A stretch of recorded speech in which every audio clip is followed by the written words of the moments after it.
आप दूसरे को उंगली करना छोड़ देना। इतिहास गवाह है, मैं इस शेर से अपनी बात कह रहा हूँ कि खून तो खून है, टपकेगा तो जम जाएगा। खून तो खून है, टपकेगा तो जम जाएगा।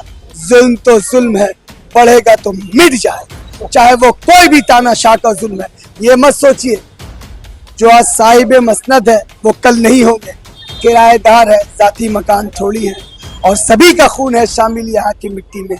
किसी के बाप का हिंदुस्तान थोड़ी है। जो आज ये मुसलमान तो बहाना है, असल टारगेट दलित है, असल टारगेट पंजाबी भाई है, जैन भाई है, बौद्धिस्ट है। इस सबको आहिस्ते आहिस्ते एक एक करके इनका जो असल एजेंडा है मनुस्मृति को इस देश में लागू करने का, पहले मुसलमान का बहाना आएगा, मुसलमानों को ये कर रहे हैं, उसके बाद दलितों पे हमला होगा, पंजाबी भाइयों पे हमला होगा, और हम सड़क से लेकर सुप्रीम कोर्ट तक लड़ेंगे। और अपनी जान की बाजी लगाने पड़े तो जान की बाजी लगाएंगे, अपनी लहू का खतरा देना पड़े तो खतरा देंगे, फांसी जाने चढ़नी पड़े तो फांसी में भी जाएंगे, जेल भी जाएंगे, मगर इस काले कानून को हम लोग बातिल करवाएंगे। इस काले कानून को हम नहीं मानते। आपको जो करना है कर लीजिए, आपको फांसी देनी है फांसी दे दीजिए, आपको गोली मरवाना है गोली मरवा दीजिए, मगर आपके इस काले कानून को हम नहीं मानेंगे। लोकसभा में वक्फ अमेंडमेंट बिल जो है वो पास हो चुका है। अमित शाह कह रहे हैं कि इसमें गैर मुसलमान को इंक्लूड नहीं किया जाएगा, लेकिन दूसरी तरफ किरण रिजिजू का भी कुछ बयान आया है जहां पे वो बोल रहे हैं कि नॉन मुस्लिम भी रहेंगे और जो महिला जो घुसेंगी उससे सशक्तिकरण बढ़ेगा। क्या ये जुमलाबाजी ज्यादा दिन नहीं चलेगा। अमित शाह कुछ बोलते, किरण रिजिजू कुछ बोलते, इनके अपनी बात की कोई वैल्यू नहीं है। ये बात करते हैं, अभी इन्होंने कुछ दिन पहले कहा था सौगाते मोदी। ये सौगाते मोदी नहीं है, इस मजाक मोदी है। ये मोदी का मजाक था मुसलमानों के लिए कि एक तरफ 400-500 का किट दे रहे हैं और लाखों हजारों करोड़ का संपत्ति छीनने की कोशिश कर रहे हैं। क्या हो गया इन लोगों को? ये क्या करना चाह रहे हैं? इस देश को जलाना चाहते हैं, मिटाना चाहते हैं, बर्बाद करना चाह रहे हैं इस देश को। ये देश संविधान से चलेगा ना आरएसएस चड्डीधारियों के सोच से चलेगा। आप मुसलमानों को क्या समझ के रखा है यहाँ पर? कभी आप एनआरसी लाते हैं, कभी सीए की बात करते हैं, कभी बाबरी मस्जिद, कभी ज्ञान वापी। क्या मजाक बना रखा है आपने मुसलमानों के साथ? क्या इस देश में मुसलमानों को जीने का हक नहीं? आप हर काम मुसलमानों के खिलाफ करते हैं, कहते हैं ये मुसलमानों के हित में। ये कौन सा हित है कि मस्जिद हमारी और कोई गैर मुस्लिम भाई आके उसका प्रेसिडेंट बने? क्या मैं कहूँ कि राम मंदिर का मुझे महंत बना दो, आप बनाएंगे? मुझे प्रेसिडेंट बना दो, बनाएंगे आप कहेंगे पुरी के जगन्नाथ मंदिर का मुझे प्रेसिडेंट बना दिया जाए, उस कमेटी में डाल दिया जाए? क्या ये पॉसिबल है? और क्यों बनेगा? जिसका जो धर्म है वो इज्जत से अपनी धर्म को पालन करे ना। आप दूसरे को उंगली करना छोड़ दीजिए, वरना इतिहास गवाह है, मैं इस शेर से अपनी बात कह रहा हूँ कि खून तो खून है, टपकेगा तो जम जाएगा। खून तो खून है, टपकेगा तो जम जाएगा। जुल्म तो जुल्म है, बढ़ेगा तो मिट जाएगा। चाहे वो कोई भी तानाशाह का जुल्म है। ये मत सोचिए जो आज साहिब मसनद है वो कल नहीं होंगे। किराएदार है, जाती मकान थोड़ी है, और सभी का खून है शामिल यहाँ की मिट्टी में।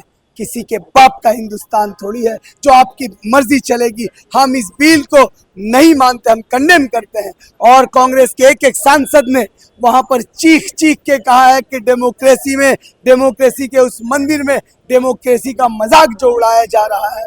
आज ये मुसलमान तो बहाना है, असल टारगेट दलित है, असल टारगेट पंजाबी भाई है, जैन भाई है, बौद्धिस्ट है।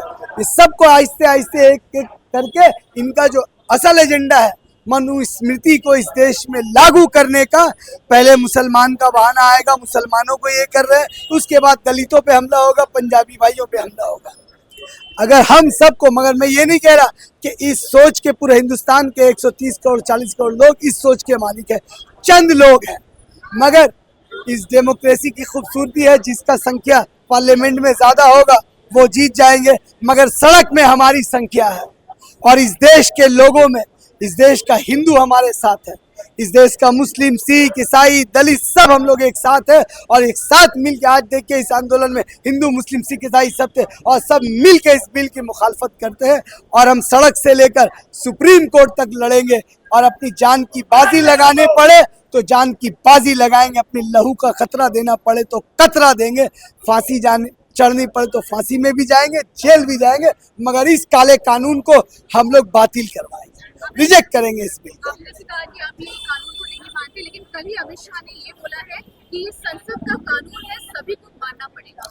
ये आपका संसद का कानून को हम लोग नहीं मानेंगे। आपको जो करना अमित शाह जी आप कर लीजिए, और आपने कहा है संसद में, मैं भी डंके के चोट में कह रहा हूं कि आपके इस काले कानून को नहीं मानेंगे। हम रास्ते से लेकर सुप्रीम कोर्ट तक चुनौती देंगे, हमें भरोसा है इस देश के सुप्रीम कोर्ट पे, और आपके इस काले कानून को हम नहीं मानते। आपको जो करना है कर लीजिए, आपको फांसी देनी है फांसी दे दीजिए, आपको गोली मरवाना है गोली मरवा दीजिए, मगर आपके इस काले कानून को हम नहीं मानेंगे। अगर ये बिल असंवैधानिक रहती तो क्या अदालत से ये पास होती? किसी कानून पास हुआ था ना इसी देश में? एक साल किसानों ने आंदोलन किया, 700 लोगों की शहादत दी, जरूरत पड़ेगी तो हम 7,000, 70,000 और 7 लाख लोगों की शहादत देंगे, मगर इस काले कानून को नहीं मानेंगे, नहीं मानेंगे, नहीं मानेंगे।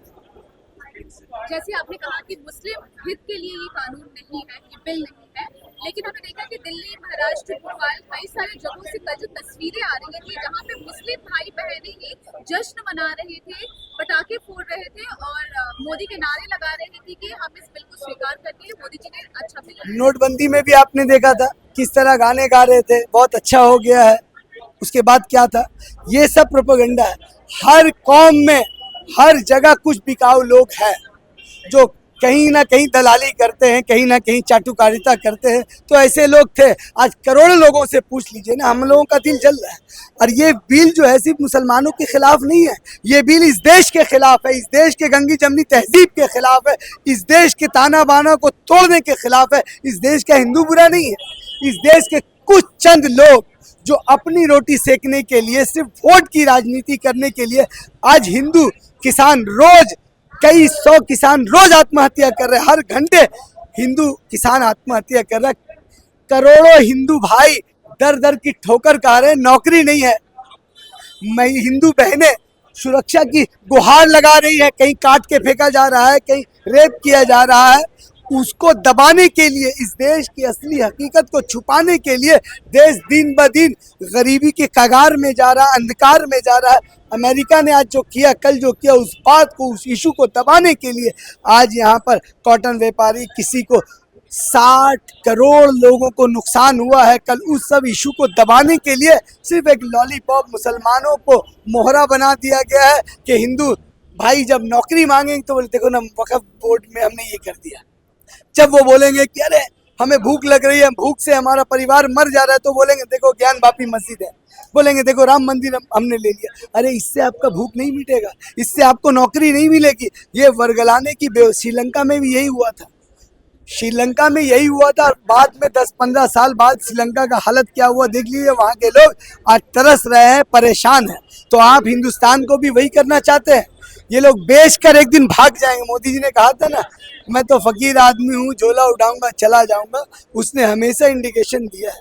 उन्होंने कहा था कि भाइयों और बहनों, मेरे मित्रों, अपने 2-3 मित्रों को उन्होंने अरबोपति बना दिया। अब उन्होंने कहा झोला उठाएंगे, भाग जाएंगे, देश को बेचेंगे। और देश तो बिक ही रहा है। कुछ दिन बाद हिंदुस्तानियों की किडनी, लीवर और आँख सब बेच के भाग जाएंगे। झोला उठाएंगे, इनके बाकी भाई साहब लोग भागे हुए, ये भी भाग जाएंगे। इनको क्या फर्क पड़ता है? मरेगा तो इस देश का जनता, मरेंगे तो आप और हम, इनको क्या फर्क पड़ता है? ये ऐश से घूम रहे हैं, ऐश से अपनी जिंदगी काट रहे हैं। एक भी रास्ते में कोई भी बीजेपी का बड़ा नेता नहीं दिखता, कहीं दंगा होता है। जो भी दिखते हैं मासूम हिंदू भाई दिखते हैं, जिन्हें नफरत का शरबत पिला पिला के मुसलमानों से लड़ाने के लिए भेजा जाता है, और अपने बच्चों को सेफ्टी के साथ लंदन, अमेरिका, स्विट्जरलैंड, यूएसए भेजा जाता है कि पढ़ेंगे और आके इनके मालिक बन के इनको गुलामों को लड़ाएंगे।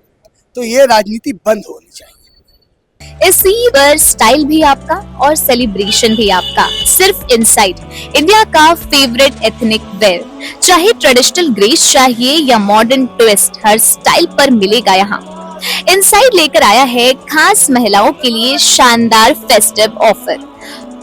अब हर आउटफिट पर पाएं फ्लैट 20% डिस्काउंट और बनाएं अपने त्योहार को और भी खास।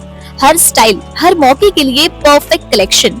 इंडो वेस्टर्न से लेकर traditional ethnic wear, casual, party wear और एक्सक्लूसिव डिजाइनर ड्रेसेस, हैंडवर्क से लेकर हेवी एम्ब्रॉयडरी और ट्रेंडी डिजाइन, हर मूड और हर मौके के लिए परफेक्ट। हर ड्रेस में क्लास और एलिगेंस। फेस्टिव सीजन में दिखे सबसे स्टाइलिश, वो भी बेस्ट प्राइस पर। इनसाइड दरगाह रोड, डॉन बॉस्को स्कूल के पास। ऑफर लिमिटेड टाइम के लिए है, तो देर ना करें, आज ही आएं और अपने पसंदीदा आउटफिट पर धमाकेदार छूट पाएं, क्योंकि फैशन भी एक सेलिब्रेशन है। इनसाइड, इंडिया का फेवरेट एथनिक वेयर।